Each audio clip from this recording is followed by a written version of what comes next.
La proposta alternativa que presentem proposa la creació d'un nou teixit urbà, reduint la densitat edificatòria. Eliminem la prolongació de l'avinguda Josep Tarradellas i el carrer Rambla Solanes. Apostem perquè l'habitatge protegit aprofiti els recursos de la ciutat, mitjançant la conversió dels habitatges buits en habitatges de protecció de lloguer.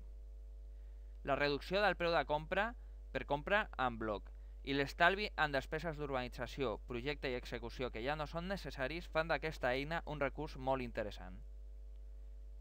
També s'elimina la figura de l'habitatge de protecció de compra i passaran totes a ser de lloguer per garantir el parc d'habitatge de protecció oficial que romandrà en poder de l'administració pública al llarg del temps.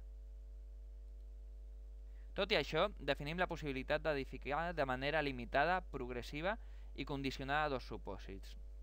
Podrem construir en cas d'un creixement de la població i un augment real de la demanda, o bé per necessitats derivades de la regeneració del teixit degradat de la ciutat.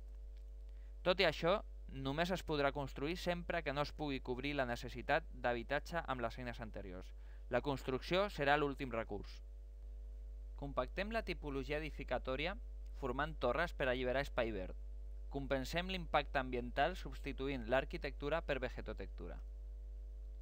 Es proposa una tipologia alternativa a l'edifici d'Hisenda, sempre que no es pugui adaptar a l'edifici existent de les Cavallerisses.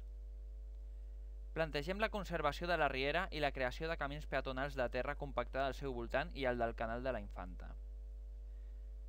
La conversió del cul-de-sac actual de l'avinguda Josep Tarradellas en una plaça verda d'accés al parc i al camí del canal. La creació d'una zona verda amb zones de flora protegida i la creació de zones forestals mitjançant plantacions populars. La creació d'una zona agrícola lúdica amb lloguers assequibles. La integració del parc existent amb la nova zona verda.